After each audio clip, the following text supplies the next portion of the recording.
Good afternoon and a very warm welcome to all the members and officials present. Welcome to the Parliamentary Oversight Committee meeting of the 10th of September. My name is Gillian Bosman and I'm being ably assisted by Ms. Wasima Kamish-Ahmad. Members, we have quite an exciting meeting today. A lot of it won't take place in the chambers. We're going to do quick introductions in the chambers, and then we're going to be led on a walkabout that should take approximately how many minutes? An hour? So we'll budget an hour for the walkabout. And then we'll return to the chambers and we'll do the presentation and discussion. So as I said, my name's Gillian Bosman. I'm going to ask that the members in the chambers please introduce themselves. Good afternoon, everyone. I'm Benedicta van Minnen, a member of this committee, and looking forward to the incipient treasure hunt.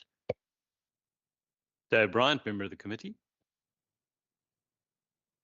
Member Mwenzu, member of the Provincial Legislature. For the English speaking, they say Pensu.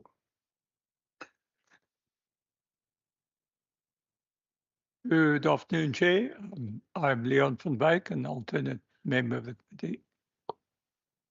Thank you very much. Can we ask the two members joining us online to also introduce themselves?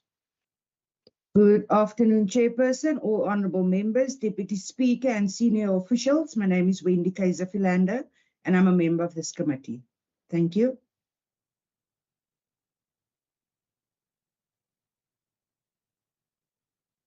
Thank you very much, Member Kaiser-Philander. I did get an indication that Member Petrus will be online, but I don't see him. So he will introduce himself when he joins. And I will continue talking just to give the other honourable member walking in an opportunity to find a seat, to also introduce herself. The honourable member in yellow, you may introduce yourself. And I'm a French Mbombo and alternate in this committee. Thank you. A very warm welcome to you, Honourable Mbombo. I received an apology from the Honourable Heron, who cannot make it, as well as from Honourable Barnes, but the Honourable, how do I say it in English?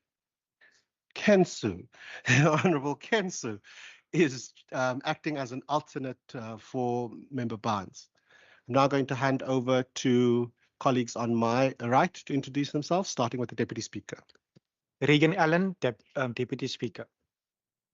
Good afternoon, Chairperson, honourable members, both in the chamber and on the platform. Rashida Beg, I'm the Secretary to the Western Cape Provincial Parliament. Thank you. Good afternoon, Chair and members. Vernon Titus, Institutional Enablement.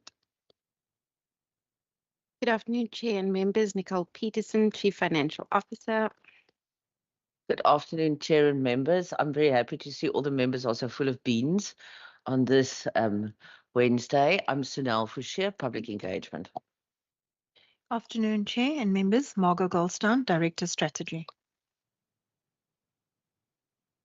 Good afternoon, Chair, members, colleagues. Lubabalo Stemele, Director Parliamentary Support Services. Thank you.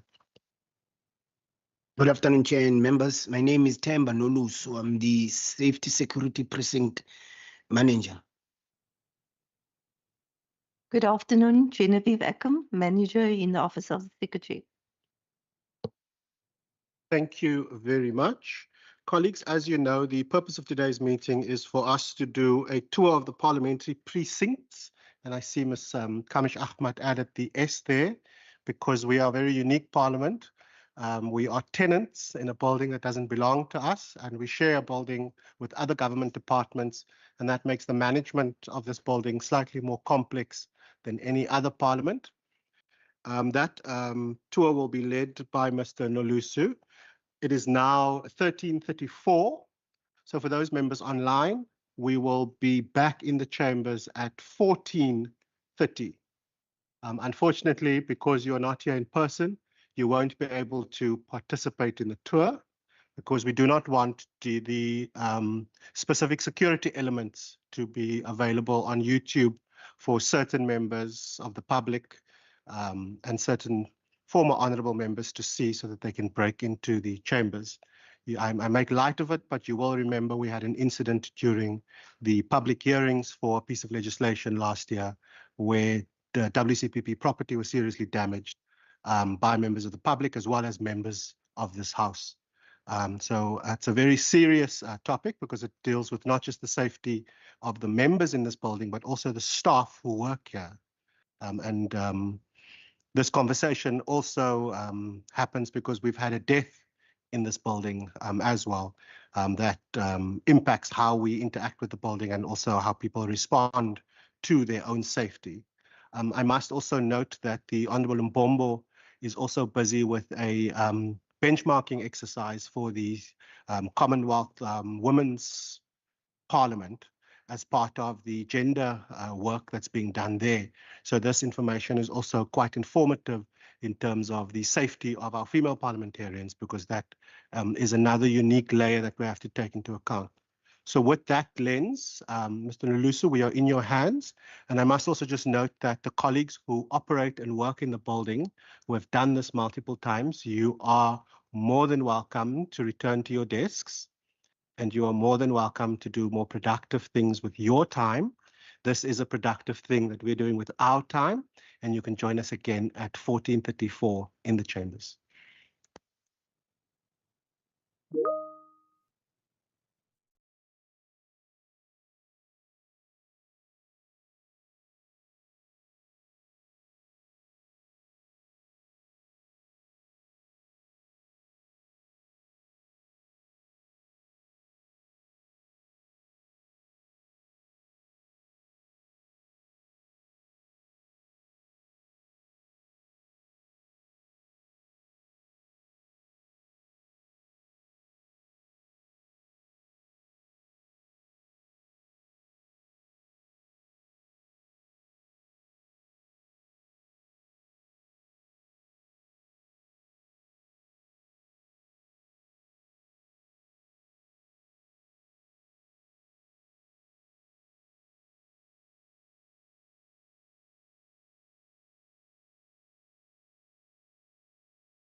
Colleagues, we are going to resume.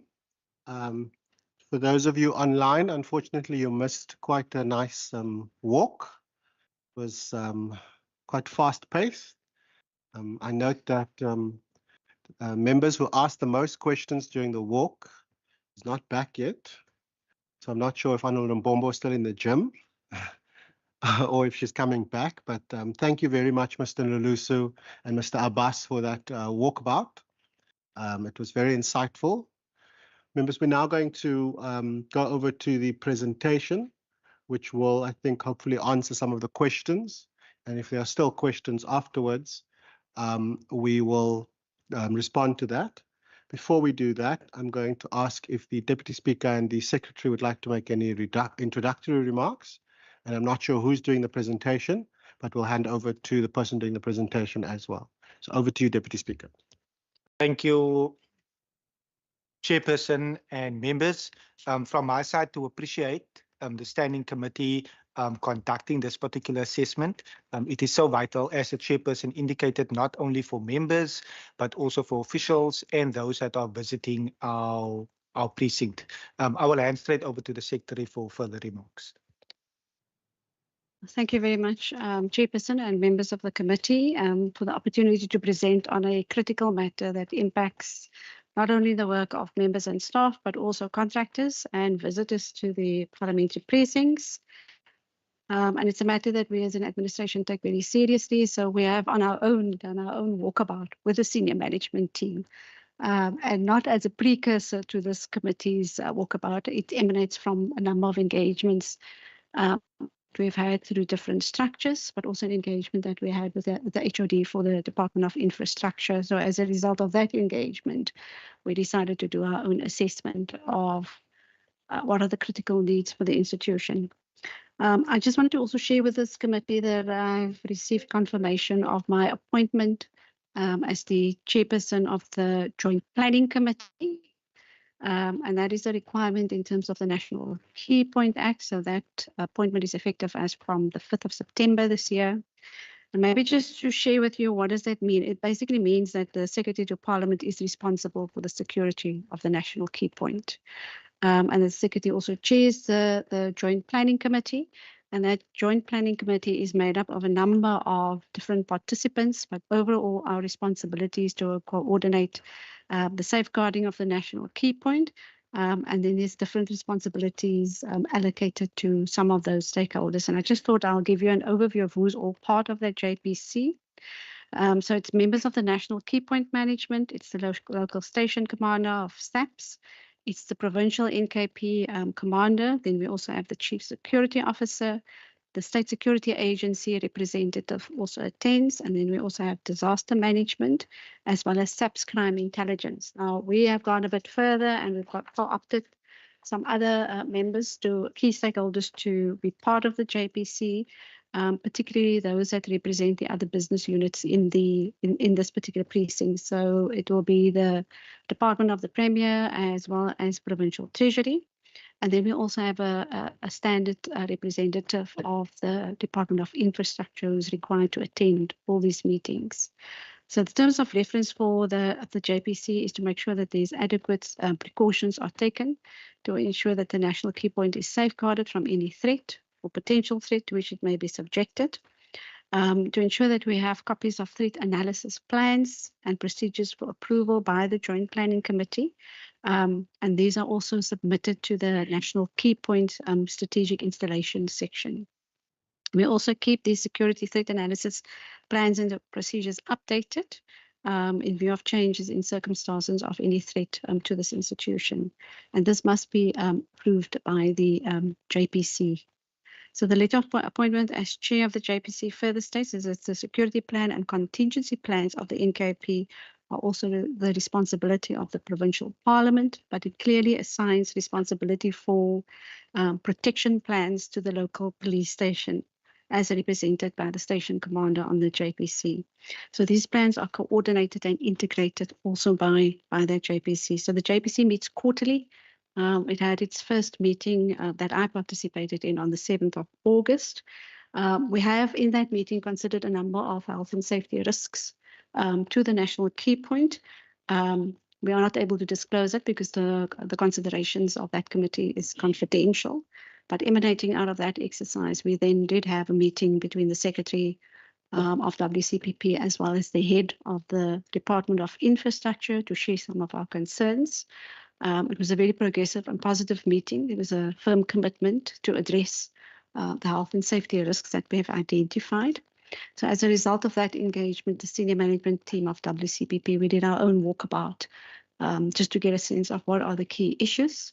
And as a result of that exercise, we are producing a list of matters that DOI will need to attend to. So Chair, that's in a nutshell my responsibility, apart from the Occupational Health and Safety Act, placing a further responsibility on the accounting officer to make sure that we provide a safe and healthy environment for employees. So this is a matter that we do take seriously, and I'm sure the presentation by Mr. Nolusu will further embellish in terms of the actions that's been taken to ensure that members, staff, as well as visitors to the Provincial Parliament are safe. Thank you.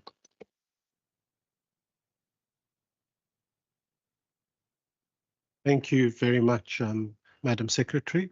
I'll now hand over to Mr. Nolusu. Thank you, Chairperson.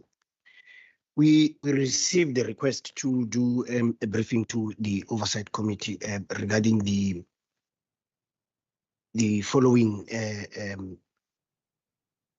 parts of the briefing that I'm going to do. That we must indicate the current security protocols that we are actually giving to members, the current security protocol for access of public, and how far we're complying with the national infrastructure, with the Critical Infrastructure Protection Act, and what plans do we have to close the gaps in the perimeter protection, training, CCTV training, and how far are we in terms of the business continuity and emergency preparedness. So we're going to try and explore these 6 factors. The current security protocols, Chairperson, we are doing access control management. We are issuing cards, and we are responsible for ensuring that the security systems and the applicable security controls are in place. We also have a double-layer security protocol that includes glass doors that are actually on some floors. I think that's floor 4, 5, and 6. We also note the extra layer of security that is bestowed upon the members of, or the VIP protectors that are actually assigned to ministers or MECs. We also coordinate with police oversight and community safety in relation to the parliamentary sittings. Before every parliamentary sitting, the chamber needs to be swept by the bomb squad, which is also known as the K9, and we also ensure that there is public order policing on standby for parliamentary sittings. We also have a memorandum of understanding with the box in relation to the public hearings and oversight visit. In instances where they are signed, some of those services are only available throughout the city, but not beyond certain provincial limits. The current security protocol for members is on oversight visits and public hearings. We do threat and risk assessments with the assistance of the South African Police Services. We also do venue security. We ensure that the security in the venues that we are holding these public hearings and oversight visits. We also ensure that the South African Police Services provides perimeter security on these venues that we are holding these 2 events. We also note that there was a directive that was issued by the Divisional Commissioner on the 11th of January in 2024 that prescribed that all static policing at events, including that of the WCPP, will be paid for going forward. So we have now started paying. I think we've paid once or twice for those static policing events. We ensure that there's visible policing in oversight visits and public hearings. We get from time to time, Chairperson, intelligence briefings on the nature of the crime or the severity of crime and protest in the areas that we would be visiting. We draw a route safety plan to ensure that the routes that we'll be using to go to these events are routes that are actually secure. We also ask for police escorts in instances where we feel the need. We coordinate security also with the state security agency, Chairperson. This we do for coordinating the vetting and screening of employees and nominees for commissioners and board appointments. I think we've just concluded one pre-employment or pre-appointment of commissioner for children. We also get from time to time again security intelligence briefings from the SSA, and you can always ask for a security briefing from the SSA in instances where you feel that the areas that you might be visiting and exposing members or staff to maybe seem volatile. You can always ask for intelligence briefings. We also work with them to do audits and appraisals. I think we are finalizing one for information security as we speak. They also assist in technical surveillance countermeasures in instances where we request them to come and do TSCM. We are also responsible for parking allocation and management. This parking is available at any given time, so it's available 24/7. One of the parking is at C&D garage is accessible through via 4 Dorp Street and through the concourse. I'm aware that these are not current security protocol members, current security protocol for members, but these are some of the services that I felt we should indicate to the members that we also do support logistically by offering office furniture, catering services, transport services, cleaning services, delivering messengers, stationery and printing, venue management, asset management and movement. And we're also responsible for the maintenance of the precinct or coordination of the maintenance of the precinct. The current security protocol for public access that we also coordinate access with SAPS in an instance where we have a request for public outreach programs or student excursions or delegations are visiting Parliament. We are responsible to ensure that those who will be accessing our space are run through the systems of SAPS. We also ensure that the delivery and supply access control is properly manned. Ensure notices that are indicating the required compliance with SIPA are displayed at all entrances. We conduct random searches for pedestrians and vehicles. We keep records of access and after-hour register.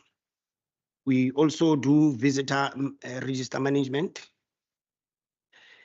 This slide is meant to indicate what the Critical Infrastructure Protection Act requires or what it is all about. I'm not going to read through the whole slide, but this is an excerpt from the Critical Infrastructure Protection Act 8 of 2019.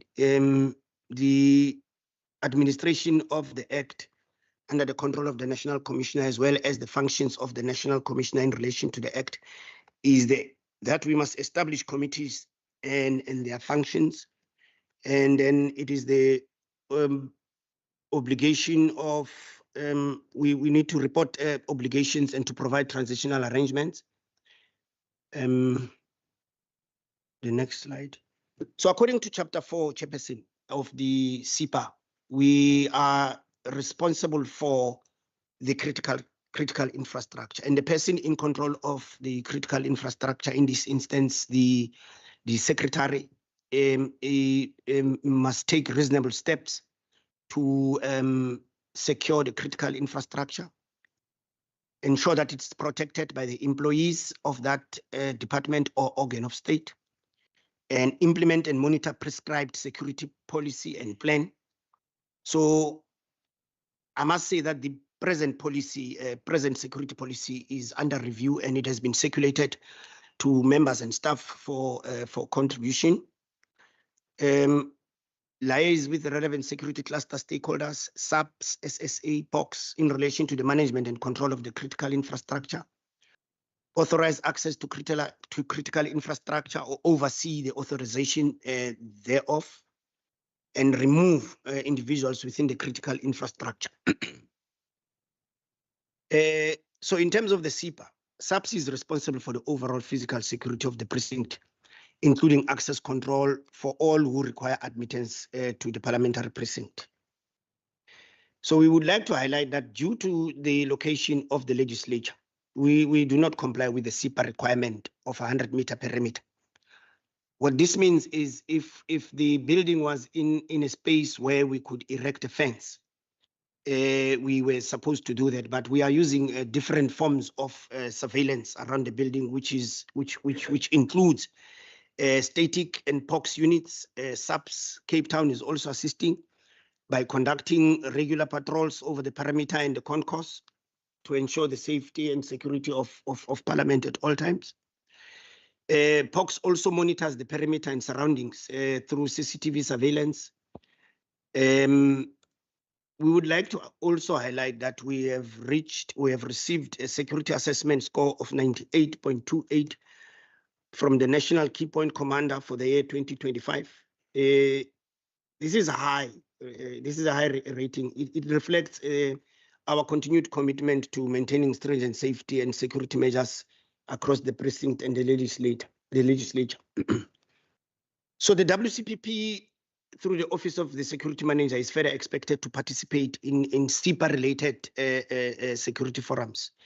So this is the ISSF. The ISSF is actually responsible for ensuring that we coordinate safety and security efforts in this multi-tenant building. So this means that we are doing safety and security in conjunction with .P and Treasury, as they are part of the tenancy. We also attend the Security Officers Liaison Forum and the Western Cape Government Security Sector Forum. As the Secretary had earlier indicated, we are also members of the JPC, which is chaired by the Secretary. CCTV training. The admin officer in the Office of Security has done CCTV training, and he also does regularly monitor the footage, especially the adherence to patrols that is supposed to be done by the South African Police Services on weekends. So it means after every weekend, we will rerun the videos just to see if the SAPS is actually conducting the patrols that it is supposed to do. The South African Police Services also has an official assigned to the ground floor control room who have undergone training that was facilitated by Milestone, which is the service provider of the CCTV. This is done to ensure that the CCTV monitoring system is effectively used. Furthermore, this particular security officer that is responsible for the control room provides ongoing structured training to SAPS members deployed from national parliament. So it means some of the members would be deployed from national parliament might not be able to know how to use the system. So the one or two individuals that have been trained will actually disseminate that training to those that have been deployed from national parliament. The business continuity and emergency preparedness. The Western Cape Provincial Parliament has drafted a comprehensive business continuity plan. The critical communication plan has already been communicated with staff. The contingency plan is almost at the final stages of completion. So the mere mention of these two plans indicates the progress that we've made because these are the plans that are critical for the finalization of a comprehensive business plan. So a business plan, business continuity plan has got a number of other plans within it for it to be finalized. This will be finalized as per the strategy by the year 2028. And again, in accordance with the national key point requirements, national key point and SIPA are interchangeably used because one is used to the national key point. The legislature adheres to an annual schedule, which includes 2 mandatory preparedness drills and we also conduct random security searches with the assistance of POCs. These are critical activities in maintaining readiness and reinforcing the safety protocols and ensuring compliance with safety and security standards. So we can also say that the Office of the Security Manager also plan to execute an annual OHS and business continuity related emergency preparedness drill that includes fire, protest readiness, power outages, water and disaster related readiness. The plans to address gaps in perimeter protection, which includes the concourse. We would like to firstly indicate that since the completion of the Face of the Province project, the Western Cape Provincial Parliament is of the impression that the Joint Planning Committee engaged with the Department of Infrastructure and the City of Cape Town to clarify the legal responsibilities pertaining to the public road or thoroughfare. This matter has not been resolved. No conclusion has been reached. So the concourse is also closed. We must say it's closed beyond operating hours. So in parallel with the City of Cape Town and in partnership with the Department of Infrastructure, they are currently implementing a CCTV installation project within the boundaries of the legislature and the court precincts. That would be the High Court. This is an initiative that aims to strengthen surveillance measures and enhance the overall safety and security of the area. So we are also in the process, I think we have finalized the process of reticulating some of our infrastructure, CCTV infrastructure, with the aim of ensuring that all potential blind spots are covered and adequate infrastructure is procured and maintained. That was the last slide, Chairperson. Thank you very much. Thank you very much. Members, we're now going to move over to questions. I see the Honourable Mgwensu, then the Honourable Bryant. And remember, it's a question. Thank you very much, Chair. 3 questions to pose. Question 1. Given the current moment and how things are in the country, in the province, and how many public, the number of public facilities which have been victims of vandalism of whatever form, to what extent are you sure that, do you believe that the Parliament in its current form is safe?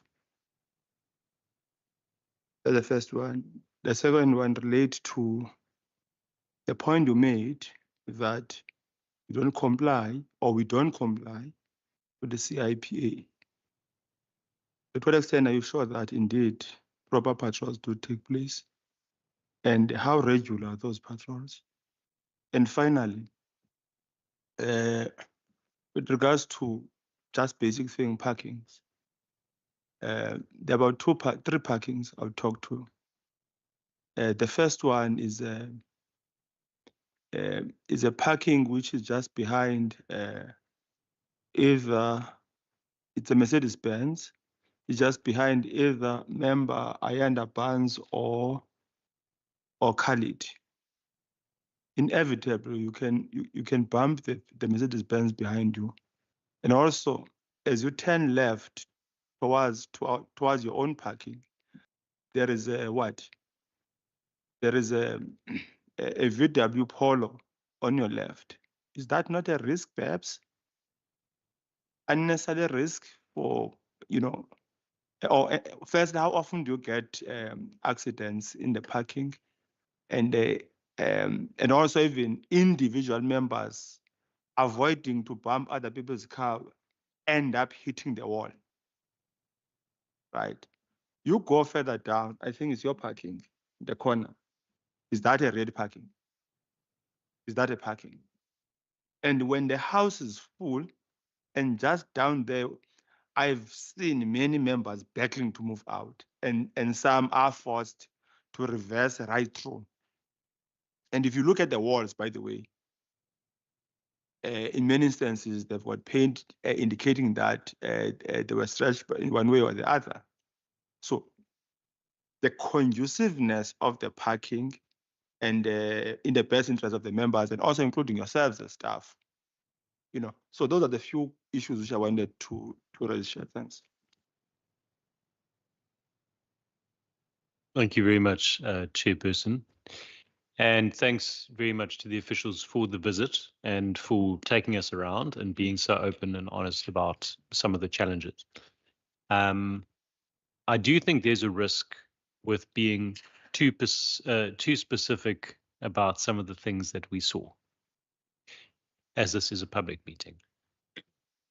But I would like to say from the outset that personally I was quite taken aback by some of the issues.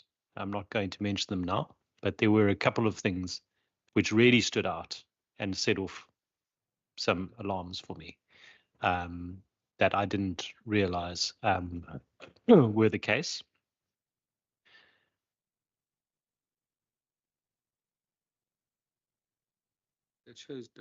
And that's fine. Not technically asking the questions to me. So Mr. Naluso, still No, good to hear you. I'm just conferring with Ms. No problem. Kamish Ahmad. And then, so that's the first sort of opening thing, and I'm going to make a recommendation in a sec. The other thing that stood out for me, and I think it's a general comment which I think one can mention without putting anybody at risk, is where it was stated that the parking is open 24/7. I know it's the experience of members that that's certainly not the case, and many members struggle to get in and out of the building just after regular working hours. And sometimes during working hours even, or what we would deem to be working hours. So that is certainly a challenge. And I think the other thing that really stood out for me, and I'm glad Ms. Begg is committed to resolving these issues and setting up the various fora that are required, is how long it's been since the revitalization of the concourse, but yet the coming together of those three departments or those three spheres has taken such a long time to get to any form of resolution. And we're sitting with a case quite a long time along the line where we have, a situation that on the face of it could be resolved. It's not an unresolvable issue that should, So I think that is something that I'm really glad to see is being taken on, and I'm very confident that it's going to be resolved in terms of the proactive steps that have been taken. So, Chair, my recommendation, and instead of mentioning the snag list, so to speak, of items that we saw and potentially putting members and officials and members of the public at risk by raising these in a public forum, my recommendation is that perhaps as members and through you, we compile a list of concerns that we spotted during these things, as well as other concerns, and perhaps at a later stage, we have a confidential session, an in-camera meeting, where we can then go through some of those challenges in a meeting that isn't open to the public for security reasons. That's my proposal, as opposed to us going through item after item and stag lists in the meeting now. Thank you. Thank you very much, Honourable Bryant. Before I hand over to Member Van Minen and Member Petrus, that is what Ms. Kamish Ahmed and I were conferring about. It's about whether we close the meeting to members of the public or whether we ask members to submit those questions in writing. But I think that's the more prudent approach, that members can ask the general questions now, and that any questions that deal with specific security issues that would place the WCPP's plans at risk should be put in writing through Ms. Kamish Ahmad, and we will get written responses, and we can set up a closed in-committee meeting for that. So if Mr. Naluso, if you can just note from the questions that's already been asked, which ones are items that are confidential, you can just tell us, and we'll make sure that we ask those in writing. And the responses can be given to members in writing. I then saw Member Van Minen and then Member Petrus online after Member Van Minen. Thank you very much, Chair. I'm not sure now if I should be asking my question, but essentially, I mean, yeah, let me do a general question. Member Bryant and I were both in the National Assembly not at the actual literal time, but we were serving in the National Assembly when it had its fire. And it's really devastating to suddenly find that the place you work has gone up in flames. And I would argue that it has very, very seriously negatively affected the ability of the NA to actually carry out its mandate. And quite honestly, heaven alone knows, I drove past there this morning, when it will be finally rectified and restored. Are we sure that in the Western Cape here we have learned lessons from that incident? And in particular, I'm referring to making sure that systems up to date, checked regularly, and there aren't unintended consequences and complacency creeping into the system. Thank you. Thank you very much. Member Petrus, I saw your hand up earlier. Yeah, thank you, Chairperson. Good afternoon, colleagues. I'm covered, Chairperson, but I second the recommendation for closed meetings pertaining to security issues. Thank you very much. Mr. I almost promoted you to this side of the chambers. Would you like to respond to those questions now, and also just note which ones you'd like to respond to in writing as well?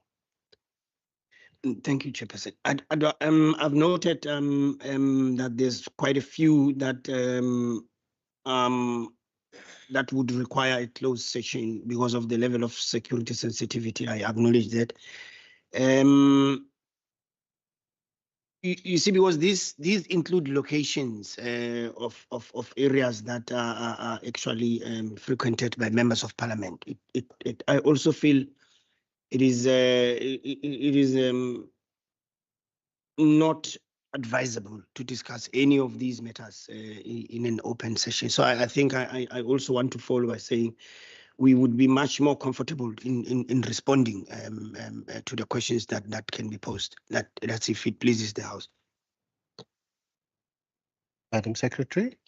Thank you, Chair. If I may offer a solution, there's two questions that Honourable Nkensu asked. Nkensu, I'll get it right. The first question around whether the precincts are safe. I would propose that we defer that to a closed session. The second one around SEPA compliance, we did say 98.28% compliance. So the non-compliant part, I also would want us to defer that to a closed session. The parking issue really is I think we spent more time in the parking area than any when we did our own walkabout, because I think staff also have their own concerns.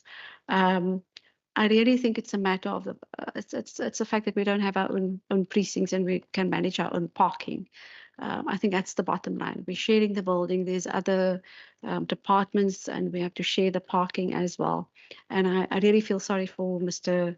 Noluso and his team, because they have to manage the parking also even when visitors come. We did an assessment of the parking area and the way members park and who's got the tight parking space and who's parking in front of each other. There is not a quick solution because there's no other parking available close enough to the precincts to be able to accommodate members and all staff. We even have staff who don't have dedicated parking. So they apply weekly on a rotational basis to access parking. And really, ideally, we should have our own building and our own parking that we can manage.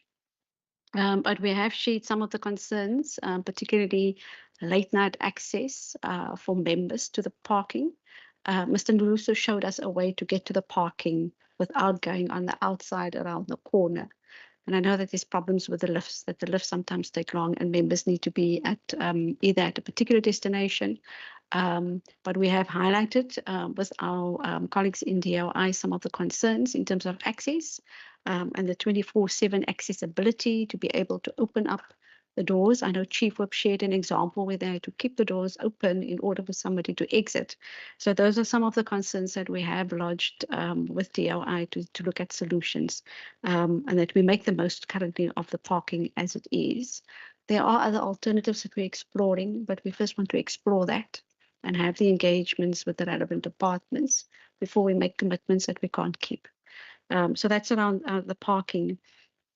I think it would be a good idea for us also to get the so-called snag list. We've compiled our own snag list when we did our own walkabout, which highlighted also some concerns just around safety, security, having access to the control room and what the control room looks like, and what is available. Fortunately, there is a project underway to move the control room to a more conducive space and to provide better technology for the SAPS officials to be able to do an assessment of security in and around the building, which I think is a positive exercise.